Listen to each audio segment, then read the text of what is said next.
night may be long and the dark may be deep, but the answers are there to be found. Whether it's the normal, the abnormal, or the paranormal, you're in the right place. Let's go beyond reality. Welcome to the program. As we kick off another week here, I had an epiphany over the weekend. I want to see what you think of this idea. You see me sitting here in this chair in this studio every night, well, almost every night, doing the show.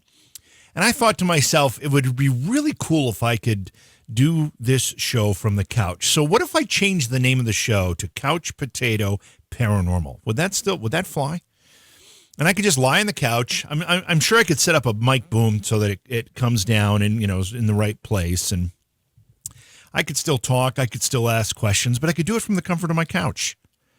I don't see anything wrong with this idea. In fact, I think it might be quite genius. Let's see what you guys think. We have a great show for you tonight. We're going to be talking about ET encounters, alien encounters. Nadine Lalich is our guest tonight. She'll be talking about her ET experiences, and they're significant experiences, by the way. We're also going to talk about alien technology and procedures. We're going to discuss hybrids. We're going to discuss military encounters. We're going to talk about a whole bunch of things, and this is going to be a very interesting conversation. We've been looking forward to this for a while. Tomorrow night, just so you know what we've got going on, John Gastill will be here to talk about Gray Matters. That's his book. And then Wednesday, Marla Fries will be our guest. So we've got a lot of great stuff coming up on the show as we prepare to enter August. I can't believe we're in August. The summer is winding down. Here in the Northeast, by the end of August, it's pretty much no longer summer. The fall weather hits pretty hard once you get into September. We still have nice days, don't get me wrong. But the nights are really cool, which I like. The leaves start turning, and we all start preparing for winter. What is it? The squirrel and the ant. I don't know. One of them prepares, the other one doesn't.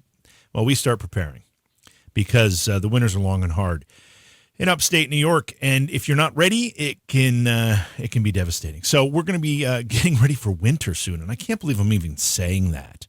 Let's go to break, and when we're done with the break, we'll have our guest, and we'll get this show started. It's Beyond Reality. Don't go away.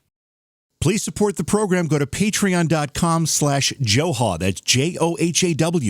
Our guest tonight, Nadine Lalich, is a retired paralegal who's entered the field of ufology in 2004 to investigate a series of frightening experiences that had transpired during the previous 13 years. We're going to get into all of that, plus we're going to get into the discussion of alien technology, hybrids, the ET agenda, and the military and its involvement with extraterrestrial encounters, and much, much more. Nadine, welcome to Beyond Reality. It's a real honor to have you with us tonight.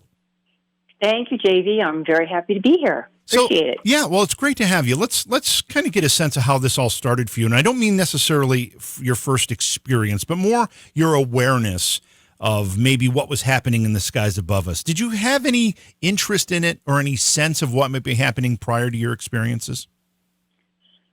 Not much, in reality. I was really, if you'd asked me, do I think there's life off planet, other species in the universe, I'd say yes. Logically, it makes sense. But my personal experience and interest in it really was a few television shows, a little bit of reading. My experience is pretty much a great dramatic awakening to an expanded reality.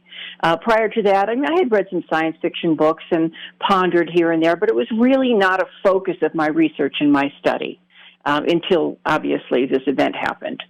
So you're probably like most people where you've got a little bit of curiosity. Everybody looks up at the sky once or twice in their life and says, wow, there's got to be something else out there. But beyond that, it wasn't a real acute curiosity until you had your experiences. Exactly. No, it was more of a fantasy world in my mind. It wasn't anything I spent time on.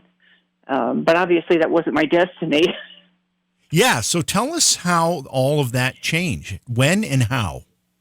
Well, it changed on a camping trip. It was June 15th, 1991. I was living in California, and I was taking a long weekend with a girlfriend of mine. We drove in a van. We were headed to Sedona to do hiking, hiking in the vortexes there. We got in there pretty late. We came down through the switchbacks, and about 20 miles north of downtown Sedona at the time. We decided we'd just pull over and we would sleep in the van and start fresh in the morning. We pulled over into a daytime picnic area, and no one was there. It was empty. It was a very rustic spot, a dozen or so areas to pull your car in. There was no electricity. It was abandoned, other than there were some picnic tables there. We pulled in. We took all of the belongings out of the van, set it on the picnic table. We had a little fire. They had fire pits there. Went to sleep, probably 10:30, 11 o'clock, and I woke up an hour and a half after that, and I heard sounds outside. My first thought, of course, is that there was somebody that was walking around outside the van. Sure. So I sat up and I listened carefully, concerned, obviously, because we're two women alone here in the empty wilderness. So the door opened all of a sudden at the back of the van, and the lights went on. And the first thing that I saw reaching towards me, as soon as my eyes adjusted to the light, was 3 fingers and a thumb and a long, thin, pasty gray arm. That was my introduction. How long did that, what you just described to us, how long did that take to transpire from the point where you woke up to the point where the doors of the van opened up and you saw a three-fingered, one-thumbed hand? It would have been, I would say, 60 to 90 seconds. I was already sitting up and listening, leaning towards the side of the van.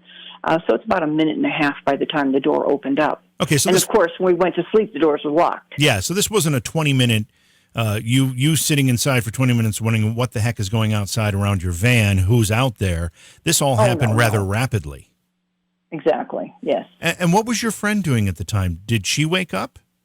Well, it was curious because with her, she did not wake up. And through the whole event, when I was taken out of the van and when I was returned several hours later and all the way until the next morning when the sun came up about 5:30, I could not wake her at all. She never stirred. It was only when I stepped out of the van the following morning after I had come back, and it was, like I say, about 5:30 in the morning, then she just suddenly woke up. No matter what I had done when I came back, shaking her, hollering, I was fairly hysterical after the event. Nothing would rouse her. So do you think that she was under some form of artificially induced sleep? Yes, I do. I do. It wasn't normal. It would not have been. There's no way that somebody could have slept through that. I mean, I was literally physically shaking her when I came back. I was jolted to my core. When I stepped, when I woke up, or when I woke and this hand's coming towards me, I was aware of that again. Maybe we're talking in seconds, maybe another 15 seconds as this hand reached towards me. I lost consciousness. I regained consciousness, which happens in a lot of these events. It's fragmented. Mm-hmm. You come to, you go out, you come to, you go out. And I came to at the bottom of the van, standing outside on my bare feet with the door over top of me and seeing what I thought was 2 bald children, one on each side of me, because I was standing up straight. They were below me, and I had no reference point, of course. And I was paralyzed, and my chin was tucked down to my chest. And I have full conscious memory of that full experience, and then they lifted me up off the ground simply by putting their hands underneath my hands. And I raised up 4 or 5 inches, and we moved forward. Then I lost consciousness, which had to have been for about an hour and a half or so. My next conscious recollection was of being dropped, feeling I was being dropped through the air. And it's not logical, but it felt like I came through the top of the van, actually to the point of bouncing on top of my sleeping bag, and in a hysterical state. And as I said, I couldn't wake Pamela up. No matter what I tried to do, I couldn't rouse her. And I just stayed with my face pressed to that back window, terrified they were coming back. It's very, very deeply shattering experience. Well, you suddenly have your reality shattered. Yeah, there are so many ways that it is a deeply shattering experience. But you were kind of in and out of consciousness there in the beginning, and then there's about an hour and a half that you say that you were completely unconscious, or at least not aware of what was happening, and then you found yourself what you've described as falling back into the van, back onto your sleeping bag. When you started to realize you were back in the van, you were still frightened, obviously, but did you have any idea? I mean, was alien abduction coming to mind at all, or were you still completely confused? Well, what I knew had just, your mind races, and I'm not a particularly excitable person or into drama. And your mind is racing, your body's full of adrenaline, you're trying to analyze, all right, could this be a dream? It's not a dream. Could it be a this? Could it be that? I've never had a hallucination. Could it be a hallucination? I don't drink or do drugs, never have. It's not that. So you race through all of it. But the one thing I came up with, beyond a shadow of a doubt, is something physical had just taken me out of the van. Mm-hmm. And then I was gone and I was returned. And I had some fragmented memories. Later on, about 6 months after that time, I did go to see a therapist. And we did, it was the first time I ever attempted hypnotic regression. We tried a couple of times. It did not contradict anything that I recalled happening consciously, but it did actually give me some pieces of being in a ship and being examined. Okay, so some of that came back to you in fragments. Yes. Wow. So yes. Put yourself back in the van. You just returned from that experience, even though you didn't really have an understanding of maybe what had happened or memories of any of the details. What did you do at that point? And did you notice anything physically? Were there marks on your arms or legs or anything? Well, at that time, on that particular experience, now, first of all, let's say I don't want it to be real, okay? Right. I'd rather have a logical explanation. Sure. And that's what I would much rather have than have this be anything else. I didn't think to check my body. I wasn't in that frame of mind. That's not something I would think of. But it was evident to me by, my emotional state, by the memories that were in my mind, by seeing these beings, these faces close up in my face. It was very evident to me that something quite dramatic and out of the ordinary had actually happened to me. I wasn't questioning it. Once I was back in there, I knew something had happened. What these entities were, who they were, and I had seen more of them as we moved along. I had a vision that really, because my chin was down, I could see a circumference around my feet. And as we moved forward, I saw other beings around me, similar to these, what I thought at the time was bald children. Of course, later on, right. It matches the Greys. But I knew something had happened. There was no doubt about it that something had happened to me. Later on, these experiences, that opened my consciousness to that reality, that dimension of my life that was taking place. And as the years passed, I certainly did have many more experiences, and I did have, I didn't know at the time, because I didn't really begin to share my story until 2004. And I didn't begin any serious investigation. All I did was keep it to myself, kept recording in my journals, drawing my drawings, everything that happened. So I wasn't aware that other people had these things going on to this extent. But there were marks on my body many times, a lot of triangle puncture marks, scoop marks. I could wake up and have lots of ear bleeding, nasal bleeding. And then, of course, when that would coincide with a conscious memory that something had happened during the evening, that certainly led me to believe that I was suffering from this paranoia, rather this particular paranormal event. Yeah. I would expect that maybe after that experience, I would have, if I was in your shoes and just experienced this thing at night, in an odd remote location, I might start to question whether or not I was hallucinating or I had been dreaming or any of those things. Did you go through that process yourself? Oh, of course I did. Now, when we got outside in the morning, I stepped out as soon as it was light, and Pamela got up, and I told her that some very bizarre experience had happened. I wasn't sure what it was. I was shaken to the core, all right? And this is not my personality by any stretch. We packed up because I said I couldn't continue the trip. I had to go home. And she was very compassionate about it. We packed up our belongings, but once we started packing up, it was very curious that all of my belongings were gone. We had put all of our camping equipment, food, lantern, all of those things, and our backpacks with personal belongings out there. I had a towel, backpack, sandals, those things. Everything that was mine was gone. Nothing of hers was gone. Really? And we searched the area. I mean, we really searched the area. This spot was right along Oak Creek Canyon, and the creek runs through there. You could actually hear it from where we were camping. And I mean, we did a wide search area, and that really was the icing on the cake for me. Because that was definitely some kind of strange physical demonstration that something related to me had happened. Certainly, Nadine, I can't imagine there wasn't a lot of fear going through your mind after that happened, not just, for the moments after it happened, but probably, for the weeks after it happened. How did you start to reconcile that with yourself? Well, I have a very strong spiritual foundation. Mm-hmm. And I know you, in your show, you're involved with the paranormal, and you work with the ghost theme, that realm. Mm-hmm. I had done a lot of study in that area. Okay, I've been very involved in meditation for many years. Very involved in studying consciousness, states of consciousness, using deprivation tanks, sensory deprivation tanks. Mm-hmm. I did those a lot in Michigan.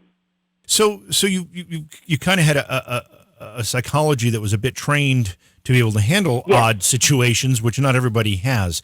But you must have, even though you didn't really start sharing this story and really getting into researching and exploring these ideas until 13 years later, you must have had a great curiosity of what was happening and why you.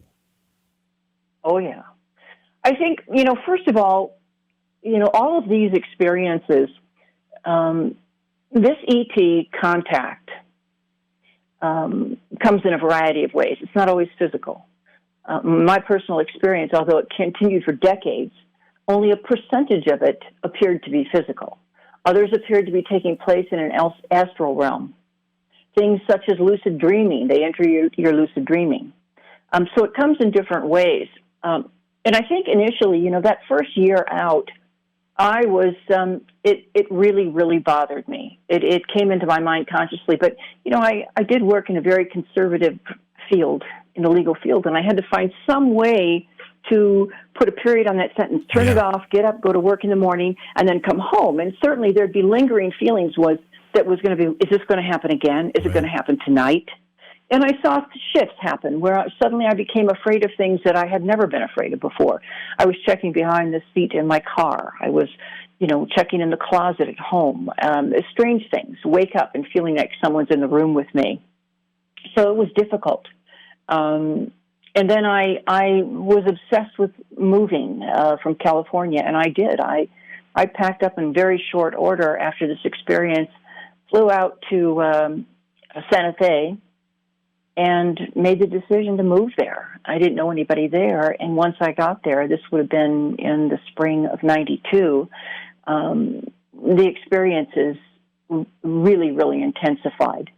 So I'm not one to be, I'm not much of a victim. I'm not one to be chased down. I do believe in logic, and I absolutely believe there had to be some logic to this. And so the only way, and of course I worked in litigation for years and, preparing cases for court and for trial. And so that was really helpful because I could start to log everything down. This happened, that happened. What did I see? What did I smell? Did that feel like a real experience? So I got very good at cataloging and writing everything down. And it gave me a sense of, some sense of security and some sense of personal control, writing all of this down. I became very determined to not miss anything that I could possibly, not miss. And I think that's why I ended up with literally dozens of journals with details. And I made a point of drawing everything out that I could remember, and I would write immediately after an experience. Some of the information was so prolific that I would actually use an audio recorder. And I think it's because of the years of meditating. I've also, for 25, 30 years, I have used sound and light machines for brain entrainment, for It helps you with your memory. It helps you in focus. If you can use the sound and light machine before you go to work. And so I had a lot of interest in the brain and exercising it, so to say. So I think that's part of why I went at it the way I did. And I was embarrassed, I didn't want to talk about it and be made fun of. Right. I didn't want to be judged. That's a fear a lot of people have, and I'm sure as you told your story, you had people coming out to you saying, hey, I had a similar experience and I've been afraid to tell anybody, but now I know I can share it with you. I'm sure that was pretty common, and it still is, I imagine. Oh, yeah. I mean, really, I think initially when I started talking about this, I did the first book after I had got all of my material down and organized. I reviewed 100 case files of Barbara Lamb, psychotherapist Barbara Lamb, and we decided to do a book together because she had helped me address this initially. We started end of 2004, beginning 2005.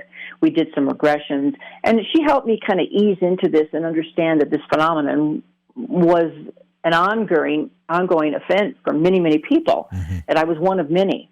But I think initially I was very concerned about it getting back to my work. I was concerned, family and friends, how they would think of me, how they would judge me. So I was very tentative, as the years have passed. And, I just did this recent book, Evolution, and that encapsulates the mass amount of my experience. I don't have that feeling anymore. I'm very confident that I have been a participant involved in this paranormal type of activity. And it is what it is. I'm not... The judgment, of course, I retired from legal, so I'm not so concerned about that aspect.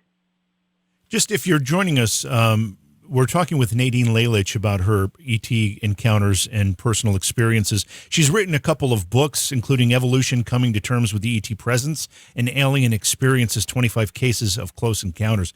And we're going to get into more detail about those books. Also, you can find out more information about all of her work and information at alienexperiences.com. Nadine, when did you, through this process, and maybe it was much later, but you must have been asking the question, why me? Why was I picked? I mean, obviously, you were in a van with that first experience with someone else. That person was kept asleep intentionally while you had this experience. You must have asked, why me? Did you ever get an answer to that question for yourself? Oh, yes. But that came years later.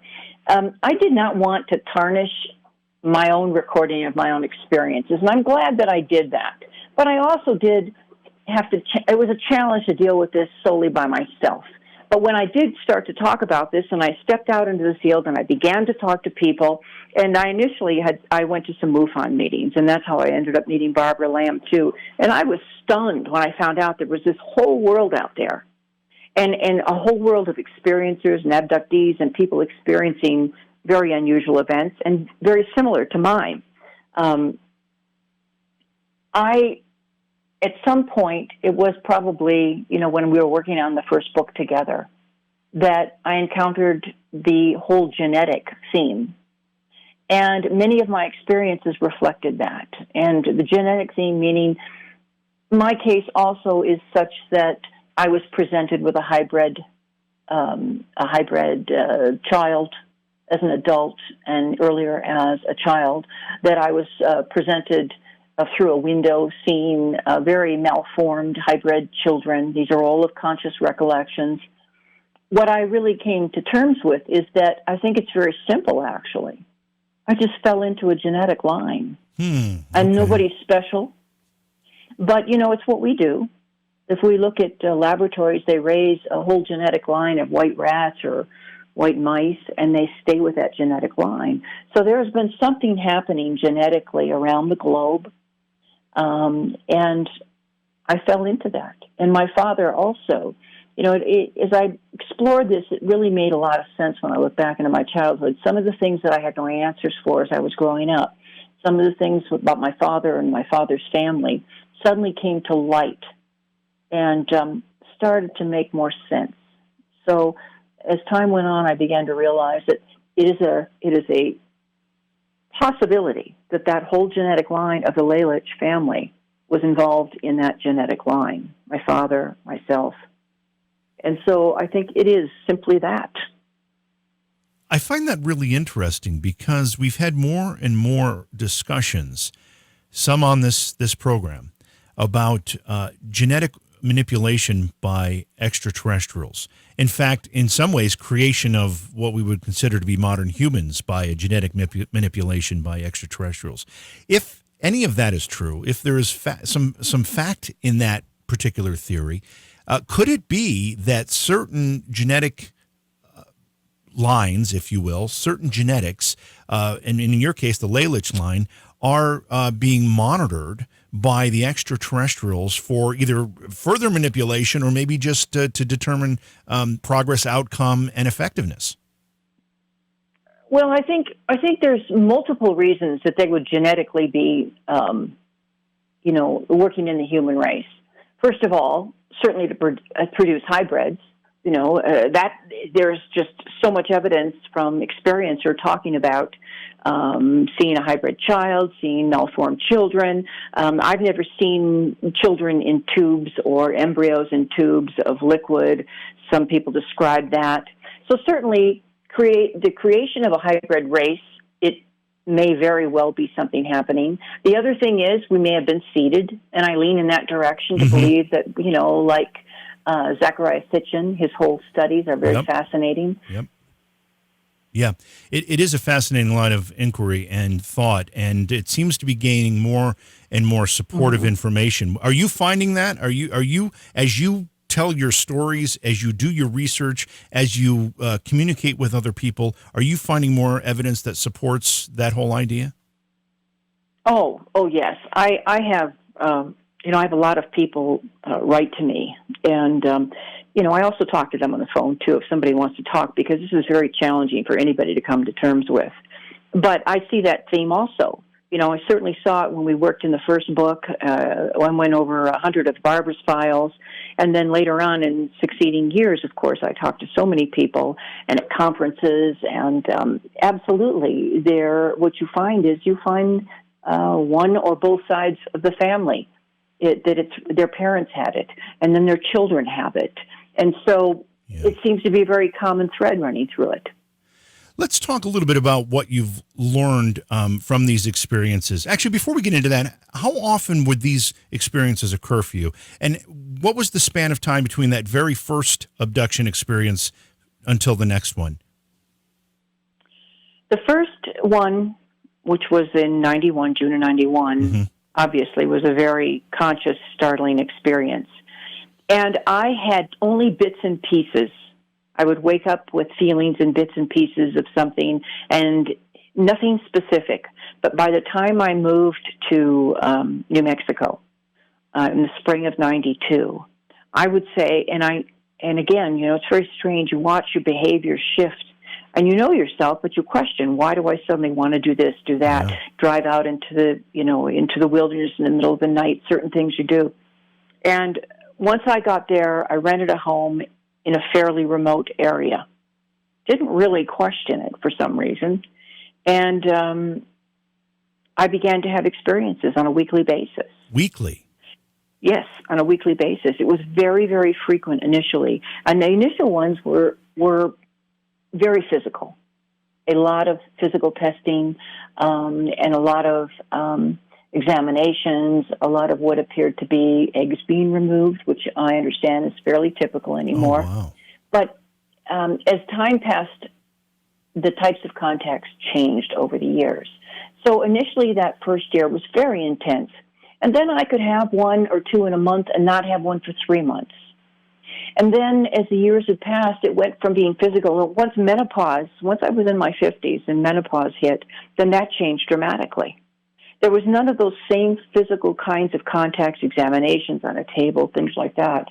It turned into something very different, more with very strange technology being presented to me, testing and training of some type, strange kind of equipment that I would almost call a very alien kind of computer that I was put on and told to use. So it really shifted over the years, but it was quite involved initially, very involved. Nadine, were those subsequent experiences similar in the sense that you didn't remember a period of time? Obviously, at some point you started to recollect because you've been able to describe some of it. But was that a progression, or did it happen all at once where you suddenly could remember some of this? And did you black out for periods of time with those subsequent abductions? Now, the way I kind of look at it this way, and I like to have in this book I just said I have 50 illustrations and photographs because, a picture is worth 1,000 words. And one of the things I do for an analogy is you imagine the old strip of film from the old cameras. Yep. And you get these frames, say about 5 or 6 frames. And what happens is that I have an extraordinary amount of conscious recall. I mean, to the point of sometimes I'm in the middle of one of these things and I'm pinching my arm and going, my God, I'm really here. This is unbelievable. But what happens is it comes in fragments. So, for example, the contact begins. And say this is one of the physical ones, which I would say maybe are 15, 20% of the time physical. Mm-hmm. And it begins. And you might have, as you go into this experience, you're aware that you're being taken. You're aware of things in the room. You're aware that there's other beings there with you. You feel yourself being moved or floated. You know it's starting to happen. Then you lose consciousness. Then you might come to another 15 minutes later, 10 minutes later, and you get another 2 or 3 minutes that you're able to stay awake. Because, of course, they employ methods to try to distort the experience. So you cannot ever expect that you're getting 100% of anything, whether it's conscious, I believe, or whether it's hypnotherapy. So it's a fragmented picture like a puzzle. Piece of puzzle. You come in, you come out, you come in, you come out. But what I do afterwards is I look at those and try to find some flow to it, and I'm able to create a picture with it. And honestly, I have really worked hard. It's my way of fighting back to try to stay conscious as much as I can. But truly, 95% of my memories are all conscious recall.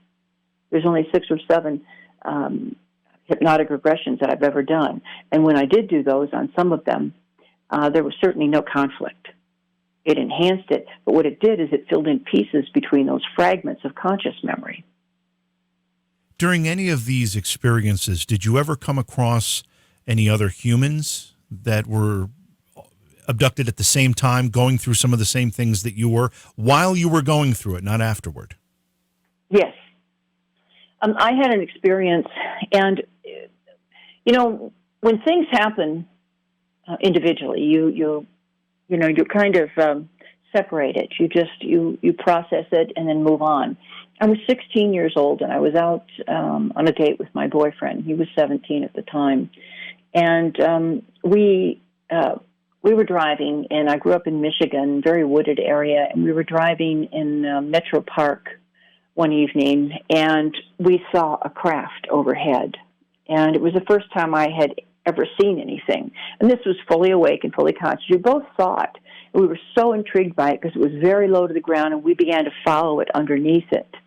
Next thing you know, we woke up, and it was 2:30 in the morning, and we had lost hours of time. And we just were very groggy, didn't know what happened. All we remembered was following this very bizarre round saucer craft that was over the car. And it was probably, maybe 11:30 at night, something like that. So we lost a few hours. And, it was many years later in retrospect when I began to look back and I began to pick up pieces from those early years and recognize that something did indeed happen. That particular experience was later followed up with a regression. And in that particular experience, both he and I were there, and we were both being examined. It was a very detailed event. I've also, on one of the other experiences years later, before my father died, I recalled seeing him on a craft. He was very hysterical. You saw your father? Being moved, yes. Oh, wow. Yes, and being moved out of a room. Go ahead. You mentioned that this was something that seemed to be part of your father's genetic line, his family. Did you have conversations with your father about this? Well, boy, I wish we'd had more. He was, it was a different family. It was an unusual family, that side of the family. Some of it I attributed initially to they came from Croatia, and I attributed some of it to it was just because of where they had come from. It was a different state of mind, but stories came out during the holidays, and I had heard a number of my aunts. There were 10 children on that side of the family, and it was a story that a number of them told as they grew up of seeing him. His name was Tom. Seeing Tom go to a window in the middle of a night, and they lived in the Upper Peninsula of Michigan in those days. That was in the 20s and 30s, and that's really a remote area up there. And they would see him go to the window, and they wouldn't be able to wake him up. And there was a number of times he just stepped out the second-story window and literally disappeared. And 3 of my aunts would tell me about that, together and individually. We'd had talks and things at holidays when we got together, and they never could understand. They could never find him. My grandmother she'd send one of the girls off to try to find him. They'd never found him. 2 or 3 hours later, he'd come back with no memory of it.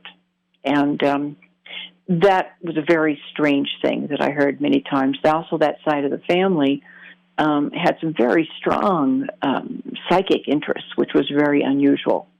You don't go to your family on Thanksgiving and play, telepathy games, but we did. It was very strange.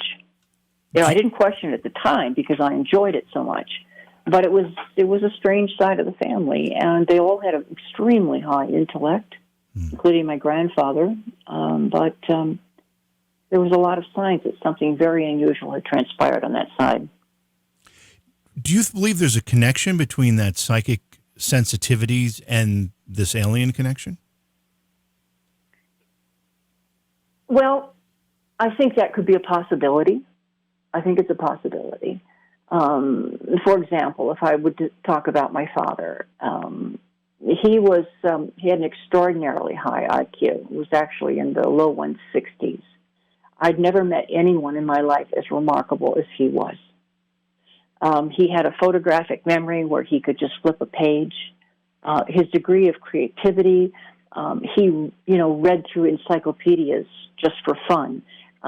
He just had a stunning intellect and creative side, and he spoke multiple languages, and so did my grandfather, many languages, and I'm talking like 9, 10 languages. They were very unusual. They were very different. Now, the only thing, again, the best you can hope with this is to create some kind of hypotheses. It's not a black and white environment, and I don't have that mindset. But I just keep gathering the information, and if indeed this is part of a genetic line, and there are families that are part of a genetic experimentation by, extraterrestrials, higher intelligent, and they've seeded us, maybe they've continued to work with the race to evolve us in a different way, why not intellect? Yeah. Why not expand telepathy? A lot of connection could possibly be there. I think everything is connected, also. And a lot of the paranormal events, there were also a lot of paranormal events growing up in the house, things we saw, apparitions, things that happened. And it may all have a thread of connection. We're talking tonight with Nadine Lalich, and we're talking about her alien experiences, her ET contact. We're going to continue that conversation. She's written books about the experiences and about aliens in general. Books include Evolution, Coming to Terms with the ET Presence, and Alien Experiences, 25 Cases of Close Encounters. By the way, if you listen as a downloadable podcast, if you listen to that version of the program, we welcome you, of course, and we'd love for you to look for us during the live broadcast on a great radio station, or also you can find us on YouTube, you can find us on Twitch, and if you just search for JV Johnson on either one of those platforms, you'll find it rather easily. We stream live there Monday through Friday nights, generally at 11 p.m. Eastern. Not always Friday night. Sometimes we don't do a Friday night show, but certainly Monday through Thursdays at 11 p.m. Eastern. We are live. You can join our chat room. You can comment. You can be part of the program. Tonight we're talking with Nadine Lalich about her extraterrestrial contact experiences. She's got a lot of information because she's an author, a researcher, and of course an experiencer. Her books include Evolution, Coming to Terms with the ET Presence and Alien Experiences, 25 Cases of Close Encounters. You also have a children's book, Nadine, is that right? I do. Does that have anything to do with what we're talking about tonight, or is this something completely different? Oh, no. I'm a dyed-in-the-wool optimist, and really very involved in psychology and positive thinking. And so it's a children's book, could be for adult also, but I've been cartooning my entire life, and that's been one of my other little obsessions. And so I'm an illustrator, so I wrote and illustrated the children's book about positive thinking and how to work with your mind and to stay on track and to create the life you want. So, one of the things that you've learned through these frequent alien abduction situations and contacts that you've had is you've learned something about alien technology. Tell me what you've experienced, what you've seen, and what you know of some of this technology they've employed, either with you or in other cases. Ooh, that's one of my favorite areas. Very intriguing stuff. Let's talk about first Linda Moulton Howe. Years and years later, after I had recorded all of my experiences and drawn them out, I later on listened to a talk that she had given, and I was just stunned when she described an apparatus that I had seen. My recollection, conscious recollection, is of being on what appeared to be a craft.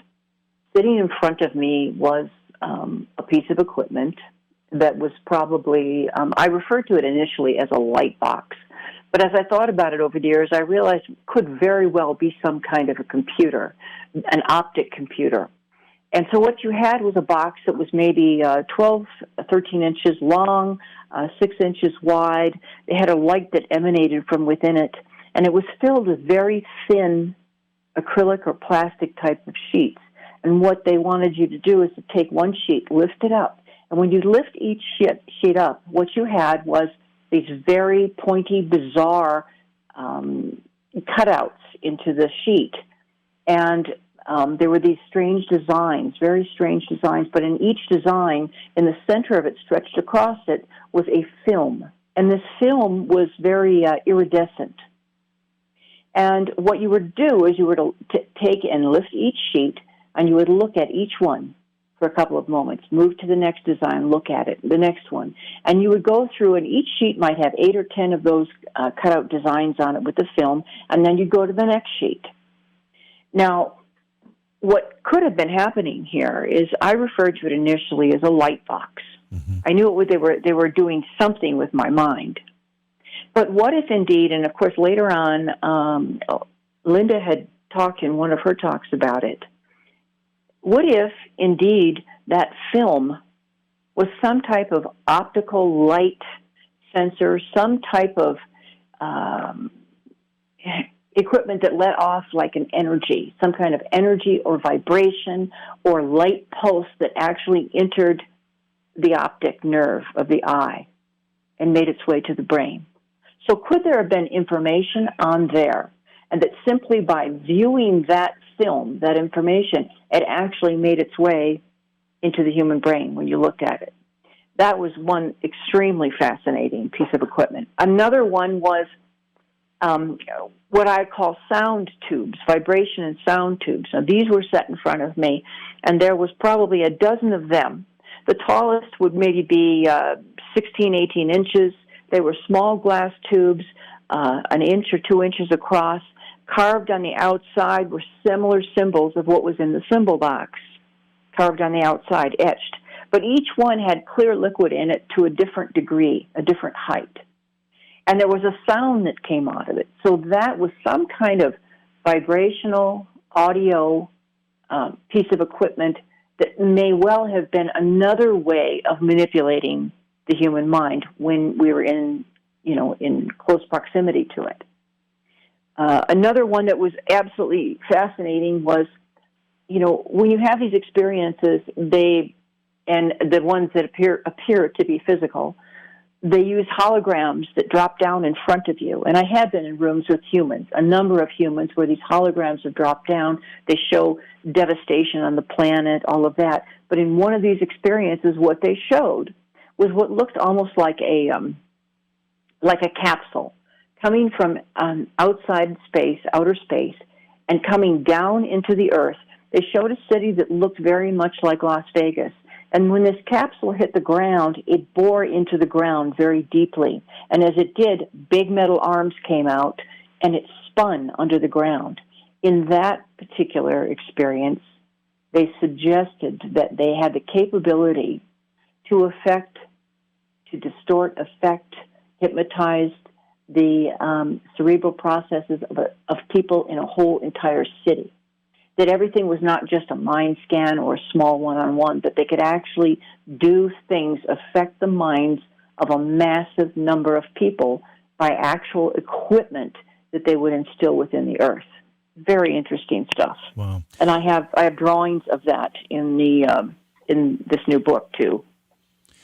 Have you ever shared? I'm sure you have. I'm sure the answer is yes. But shared some of these observations with, I guess, what we would consider to be terrestrial scientists to get their opinion and their thoughts on some of this technology? Well, I not really in one-on-one, not really on one-on-one. I have looked up and investigated myself afterwards, looked at some things.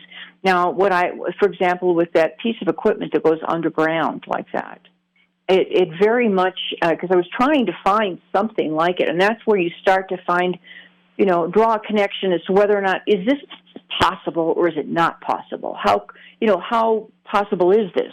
And so I actually was looking at some of the gigantic, massive boring machines they use to dig underground caverns.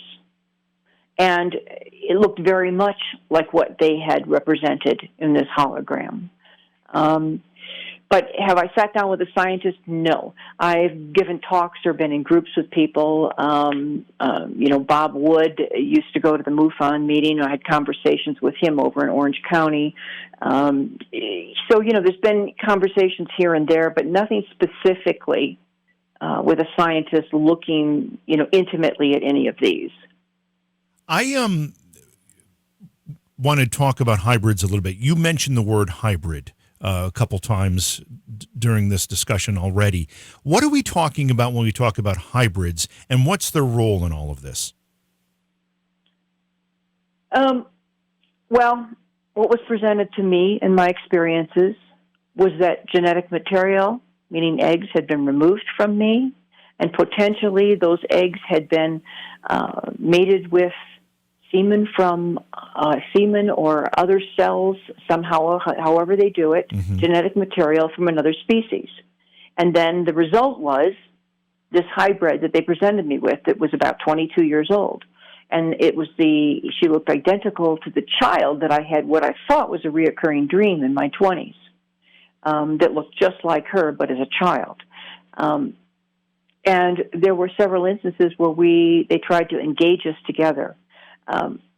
So what is their role? On one hand, again, back to genetic, and breeding. They're breeding different species. They're trying, I don't know if they're trying to create a better human shell, human body. But I also had a number of instances where they suggested that they were actually by creating the hybrid, they would then take the blood from the hybrid, certain elements, and use it in their own species that would allow them to shift their own immune system that would allow them to be on the planet and also possibly to be better on their own planet. So something about one or more species having difficulty with their immunity. Recently, the United States military has admitted that they have video footage, which most of us have already seen before they admitted to what it was, that it's a craft that they can't explain. They don't go as far as saying it's extraterrestrial craft, but they say that this is something that we have no earthly explanation for. And then even more recently, there was discussion that the military is now admitting that they actually have evidence of, or actually physical pieces of I'm not sure how to put this, but a non-terrestrial craft. And I think the quote was, "not of this earth." What are your thoughts on all of this? Are we starting to turn a corner here with disclosure? That comes up in conversation a lot. Governmental disclosure. Is it going to happen? I am not someone. I'm just not someone who particularly believes there's going to be any big governmental disclosure worldwide. I just don't see it happening. That they don't need to, first of all. They have their own clandestine motives, various agencies for what they're doing. The military complex, of course, is deeply involved. And what do they want to do? They always want the upper hand, so they want to get technology first and foremost and, be the winner and take the lead, have the power. Of course, also, any governments that ever came out and disclosed and said, yes, actually, that was somebody at Roswell, it really wasn't extraterrestrial, and then they have to face the repercussions of all those years of lying. I just think it's too much to expect that degree of honesty and forthright behavior from the government. But I think disclosure is happening because we have people talking about it. We have many, many more people coming to the forefront now, people who have had strange experiences, paranormal experiences with ETs like I have. We have so many more shows like your own, so many open discussions happening. So I believe disclosure is happening. And we are disclosure, not the government. Interesting perspective. I like hearing that, actually. What other, I know you've written about and included in your book some interaction between military and extraterrestrials. What else are you aware of? Are you referring to military specifically? Yeah, my lab. Yeah, exactly. Well, that was a big shock for me. After I started talking openly in public, after the first book, is when I had an overwhelming, fully conscious experience with what appeared to be military. There's a very definite distinction between these experiences. There's no way of confusing the two at all. There's no telepathy going on. Communication is verbal. You're physically removed from your house to the front door. There's helicopters involved. I've had several very profound experiences. One in an underground, where it appeared I was taken to an underground installation. Now, they do inject you with drugs. And another one where it appeared I was taken to an underwater facility. But again, with both the ET phenomenon and the military phenomenon, in no way do I ever want to say that this is a black and white experience, an absolute. In both cases, you are having your perception and your memory altered to some degree. So the best that we can really do with this is collect all that we can recall and put the pieces together as best we can and build a hypothesis. I will never stand up and say 100% this is exactly the way it is, but I can see the direction it goes.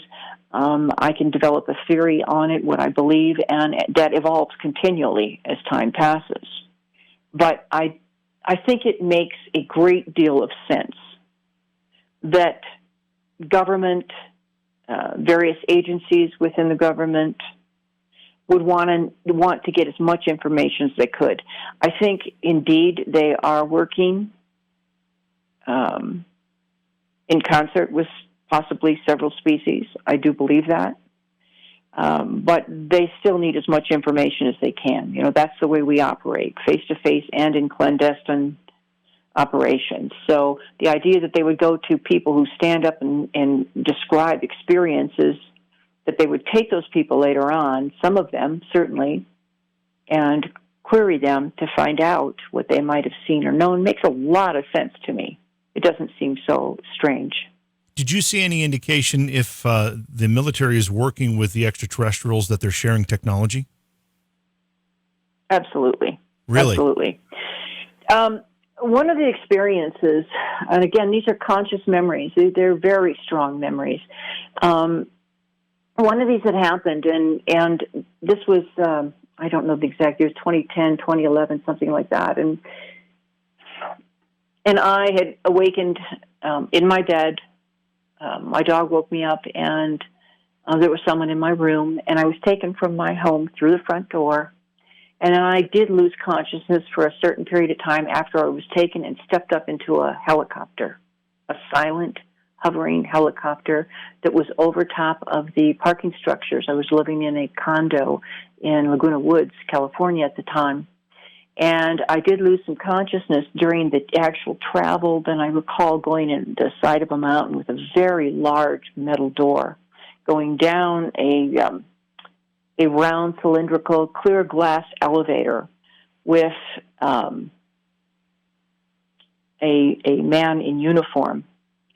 And we passed a number of floors, and on one of those floors, certainly, and throughout this experience, I saw at a great distance a craft being built as we moved down through this elevator, and you could see.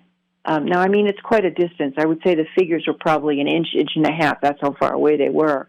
But they were humans and what looked like tall white ETs working together on a very bizarre craft as we lowered through this round elevator. As we went to the bottom, I distinctly saw that craft, and I saw different species working with humans on it. How many different species have you been in contact with that you're aware of? Oh, now I don't have them all in the book. Mm-hmm. I will tell you that. But there has been 8 or 9 of them. And the only ones that I describe in the book, that I talk about in this last book, are those that I have a solid conscious recollection of. Those are the only ones I included.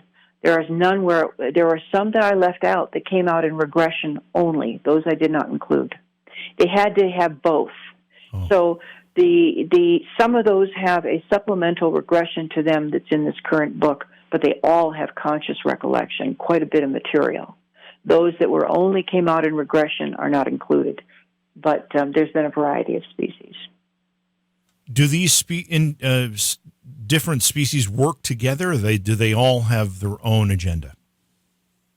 Oh, there's several that work together. For example, tall grays, short grays, tall whites, the reptilian race, the mantis race. They work together. I've seen them all mingled up together, and I've seen them with humans. Now, the only ones I've seen with humans are the tall whites or what looks like cloned humans, soldiers with humans. The other species have come independently, separate, not working together. And that brings up probably one of the more important questions. What is their agenda? What are they trying to achieve? Well, it's only an opinion, but I think it depends what species you're talking about.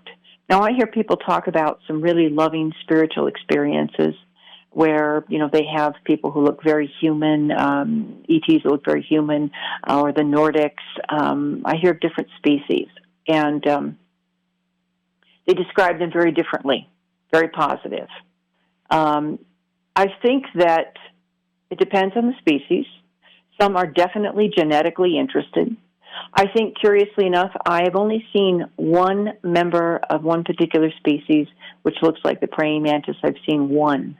I have recollection of being with one repeatedly over the years, always involving some kind of training and testing. Only one. And from that species, believe it or not, as bizarre and gross as they look, there was actually a very strong emanation of positive energy and a strong feeling of support and some kind of emotional connection coming from them.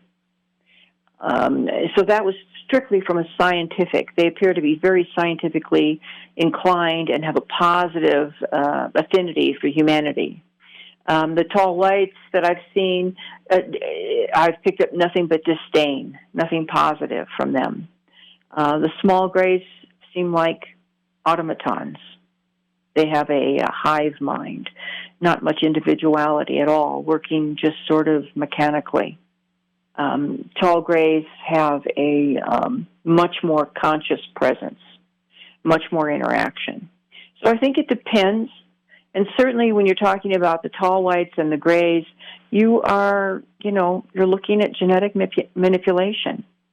And it may be to enhance their own species, to change our species, to create hybrids for their own reasons, to create hybrids to be on this planet.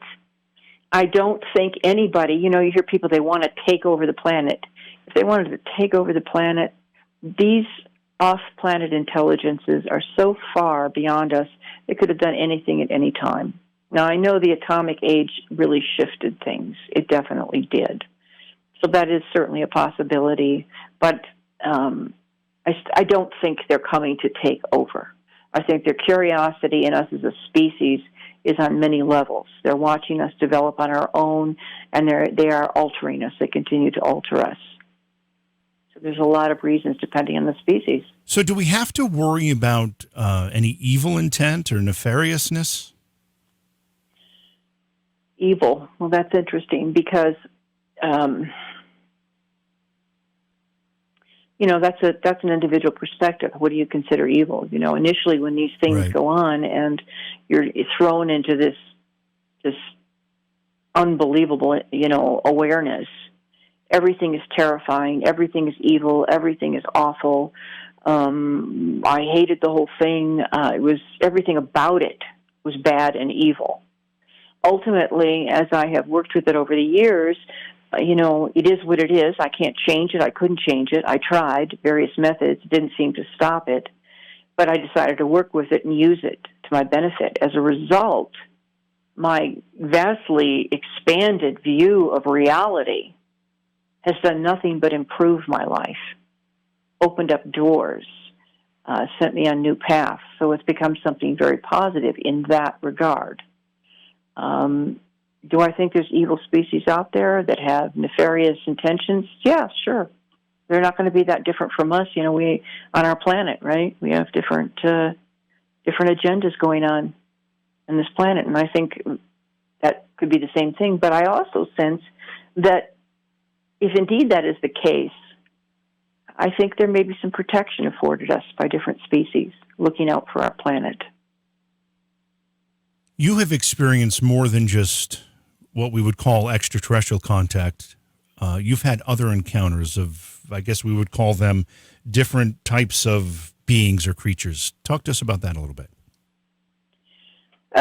Well, I've had, when we were growing up in our house, we had a frequent apparition in our home, and we all saw it. I grew up just in a family of four. I had an older brother, 5 years older, and the four of us saw this apparition off and on throughout the years, and simply all that it really was you'd be in a room doing something, you'd feel someone was looking at you, that sensation you get, and you would turn and there it would be. And it was more than anything, there was no strong features other than it looked like a cloud. It would hover off the ground a couple of feet, maybe 3 feet tall, a couple of feet wide, oval-shaped, but fuzzy at the sides, like it was a thick cloud hanging there, and you would turn and just look at it. And it would always be pretty close to you, 6-7 feet, something like that. And you would turn and look at it, and then it would move very quickly, and as it moved, it would dissipate.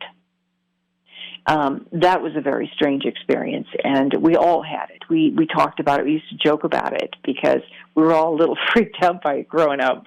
And we saw it together as a group. I even saw it outside in the backyard on one occasion. I was in the shed in the back, and there it was at the door. And then I stepped out, and it just whizzed and disappeared. Wow. I've had a number of strange experiences like that.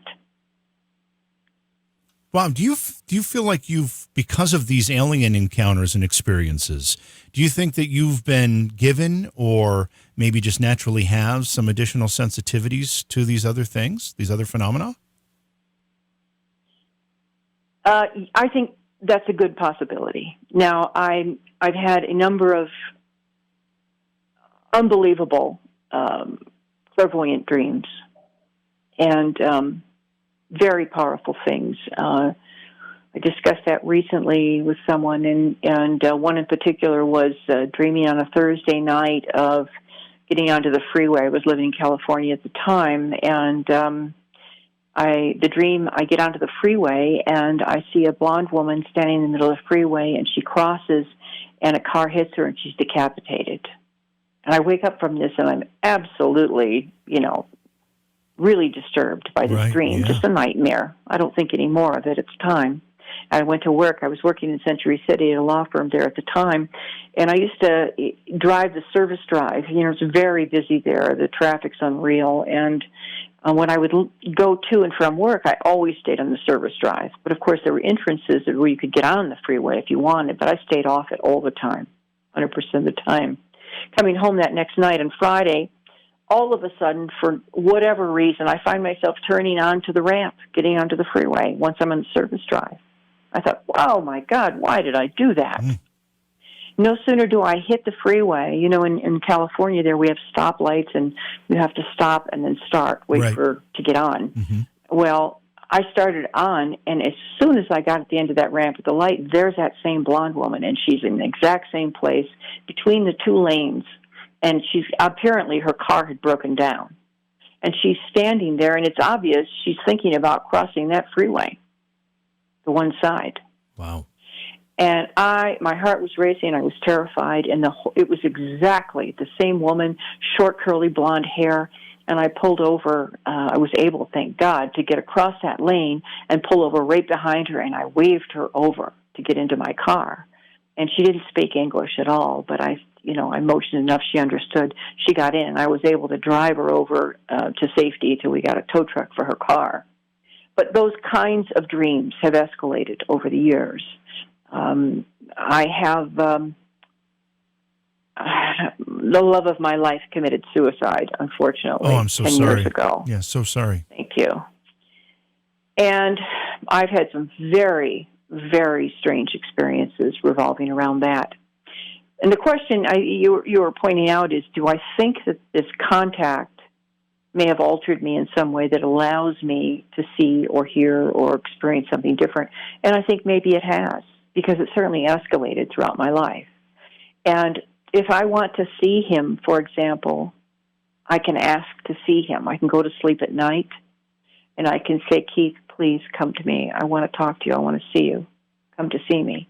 And I will 9 out of 10 times that night, and at the latest the next night, he will come into my dream, and we will have an interaction. So there's some very strange things that have happened as these years have passed. We're going to run out of time here in a few minutes.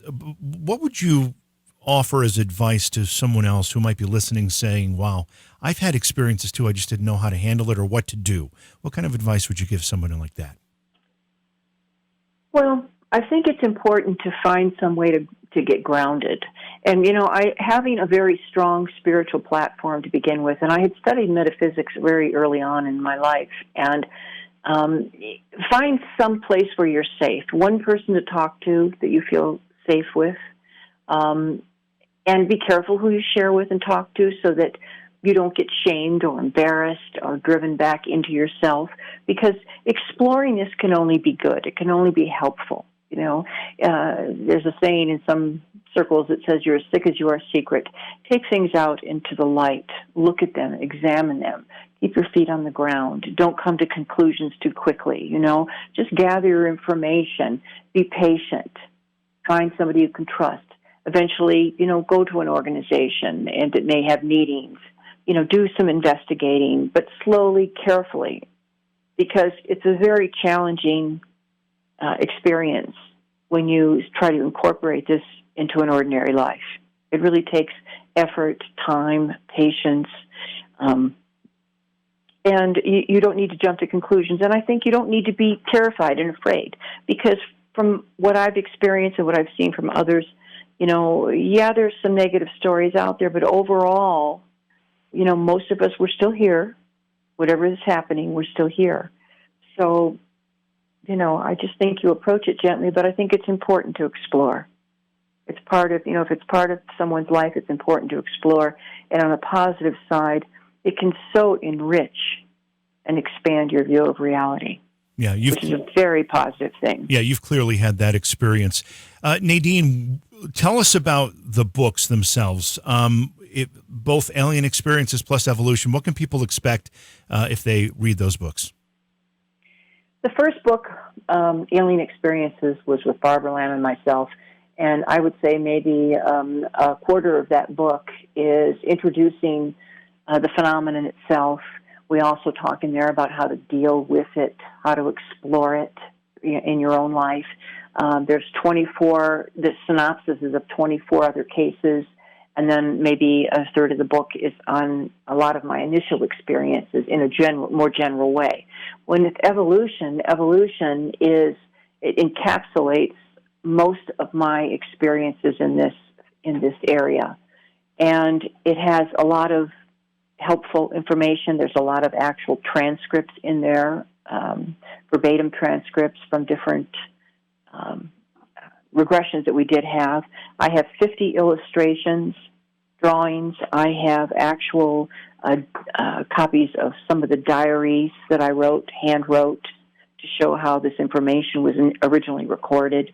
So it's a very comprehensive view of one person's experience with certain suggestions and a lot of backup with the visual to help create the picture for someone. Mm-hmm. And where can people find both of the books? Well, they're on most, online stores and Amazon. They're in paperback and audiobook and ebook, of course. So you can get them on Apple for the iPod and iPad. And if you type the name in, you pretty much find it in any of those stores. And also, you can go to my website, and there's a lot of links there that will take you different places, and a lot of different research and information is there also. There's so much of your story and your knowledge and your experiences that we just didn't get to tonight. We just ran out of time. But thank you so much for being here tonight, Nadine. I hope you'll agree to come back at some point. Oh, I would love to, and I really enjoyed it, and I thank you for taking the time to talk with me. Beyond Reality Paranormal is hosted by J.V. Johnson and produced by Orion Palmer and Slick Eddie Edwards. Like us on Facebook and subscribe to our YouTube channel. Please consider supporting the program either through your podcast platform, click on the link in the description, or on Patreon at Joha Productions. If you'd like to be a guest on Beyond Reality Paranormal, or you have a recommendation for a guest, contact our producer, Slick Eddie Edwards. Eddie is spelled with a Y at slickeddieedwards@gmail.com.